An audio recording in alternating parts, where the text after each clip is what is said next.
நம்ம தான் அங்கே கூட்டத்துக்கு போகிறோம் அப்படின்ட்டு நீங்கள் கண்டுபிடித்து அவர்களை கட்டி அவர்களே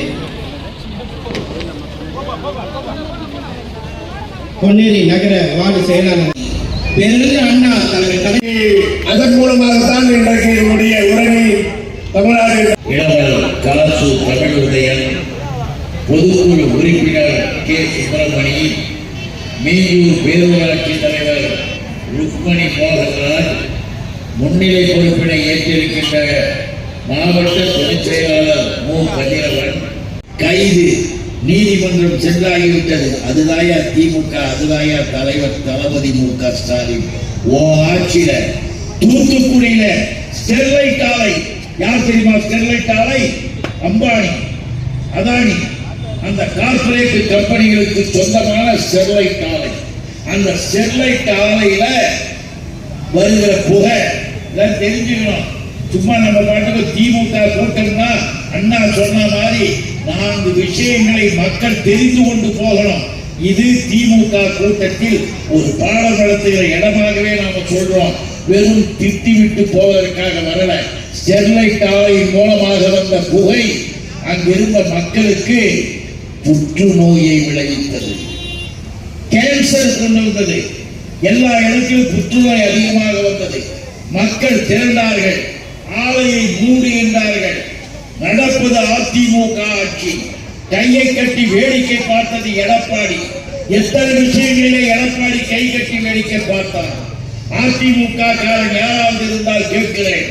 3 வேளாண்மை சட்டங்களை கொண்டு வந்த பொழுது அதற்கு கை கட்டி கைகெழுத்து போட்ட தயவாளிகள் எத்தனை பேர்? 1 வருட காலம் போராடி 600 விவசாயிகளை சுட்டுக் கொண்ட நரேந்திர மோடி கூட்டம் போட்ட ஆட்டம் அந்த விவசாயிகளின் சட்டம் ஏன் போட்டான் தெரியுமா? அதனுடைய கூத்து என்னன்னு தெரியுமா? ஒரே வரியில புரிஞ்சுக்குங்க. ஒண்ணுமில்லை, போடுவது, எடுப்பது, கொடுப்பது. இது நான் வச்ச பேர். அந்த 3 சட்டத்துக்கும் நான் அப்ப டெல்லிக்கும் போயிருந்தோம். என்ன அது? போடுவது, எடுப்பது, கொடுப்பது. அதை நம்ம தலைவர் மிக கடுமையாக எதிர்த்தார். நம்முடைய இயக்கம் எதிர்த்தது. நாடாளுமன்றத்தில் திமுக நாடாளுமன்ற மாநிலங்களவை உறுப்பினர்கள் கடுமையாக எதிர்த்து வெளிநடப்பு செய்து போராட்டம் செய்தார்கள். ஆனால் கை தட்டி வரவேற்றது அதிமுக எடப்பாடி. பிழா ஓட்டு கேட்டு வந்துட்டீங்க. உங்களுக்கு அசிங்கமா இல்ல? அது என்ன தெரியுமா? எடுப்பது, கொடுப்பது, தடுப்பது ஒண்ணும் இல்ல. விதைப்பதுதான் போடுறது. போடுவதும் விளைச்சலை பிறகு எடுப்பதும் பிறகு விற்பது தான் கொடுப்பது. இது நான் வச்ச பேர் தான்.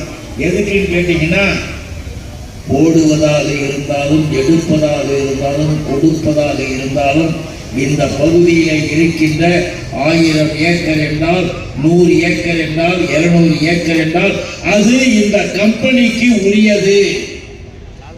அந்த கம்பெனியோடு போய் நீ கையெழுத்து போடணும். விவசாயி அவன் சொல்றதான் நீ போடணும். அவன் சொல்ற நேரத்தில் தான் நீ எடுக்கணும். அவன் கிட்ட தான் விற்கணும். கிட்டத்தட்ட உன்னுடைய சொந்த நிலத்தை குத்தகைக்கு எவனோ ஒருத்தனுக்கு விட்டது போல சட்டத்தை 3 சட்டத்தை கொண்டு வந்த அயோக்கிய கூட்டம் நரேந்திர மோடி என்கின்ற கேடி பயல்களின் கூட்டம். இந்த கூட்டத்தின் ஆட்டத்திற்கு ஆடியது எடப்பாடி, எதிர்த்தது திமுக, எதிர்த்தது முத்தமிழறிஞர் கலைஞர், நம்முடைய தலைவர் அண்ணன் தளபதி. மறந்து விடாதீர்கள், அன்னைக்கு அதுக்கு ஆட்டம் போட்ட. அதே போலதான் நீ ஒண்ணாக எதையும் நீ ஏற்றுக்கொள்ளவில்லை. இப்படி குடியுரிமை சட்டம் வந்தது தெரியுங்களா? குடியுரிமை சட்டம் என்ன? குடியுரிமை சட்டம்னா இங்க இருக்கிற மக்களுக்கு அவன் விருப்பப்பட்டபடி, யாரு மோடியா அமித்ஷாவோ விருப்பப்பட்டபடி எழுதி தருவாங்க. இனிமேல் இந்த இனத்தை சார்ந்தவங்களுக்கு இந்த நாட்டில் இடம் இல்லை. இனிமே வந்தீங்கன்னா இப்படி இல்லை. ஈழத் தமிழர்களுக்கு மற்றுமுள்ள பர்மிய தமிழர்களுக்கு, இன்னும் நம்மை போன்ற மக்களுக்கு குடியுரிமை சட்டத்திலே அநியாயம் செய்தது மட்டுமல்ல, இஸ்லாமிய கிறிஸ்துவ பெருமொழி மக்களை அழித்தான். இதையெல்லாம் எதிர்த்தது திமுக. அதுதான் திராவிட மாடல். எதிர்த்து நின்றால் நம்முடைய தலைவர் அண்ணன் தளபதி. அதுக்கும் கையெழுத்து போட்டு ஆதரித்தவன் தான் எடப்பாடி. இந்த எடப்பாடி கூட்டம் அதையே ஆதரிச்சது. புரிஞ்சுக்கிங்க, தெரிஞ்சுக்கிங்க. அதுக்காக சொல்றோம். வெறும் கதை அல்ல, வெறும் கட்டுரை படம் அல்ல, இது இன்றைய வரலாற்றின் பதிவுகள். நமக்காக சொல்றோம். இவ்வளவும் செஞ்சுட்டு அவ்வளவும் செஞ்சுட்டு இந்த ஸ்டெர்லைட் ஆலையில மக்கள் போராடுகிறார்கள், புற்றுநோயை எதிர்த்து போராடுறான். 13 பேரை சுட்டு கொன்றது எடப்பாடி அரசாங்கம்.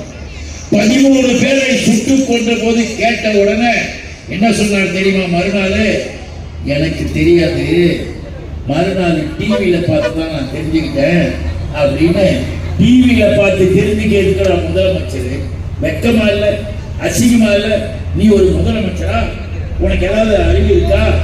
ஆக முதலமைச்சராக இருக்கிற தகுதி இல்லாதவர்கள் காலை உணவு திட்டத்தை தந்த நம்முடைய தலைவர் அண்ணன் தளபதியின் சிந்தனையின் இறுதி கட்டத்துக்கு நான் வருவதற்கு காரணம், இன்னும் பேசலாம் ஆனா ரெடி ஆயிட்டாங்க. இவர்களெல்லாம் ரெடி ஆயிட்டாங்கன்றதுக்காக தான் நான் முடிக்க வேண்டிய கட்டாயத்துக்கு வரேன்.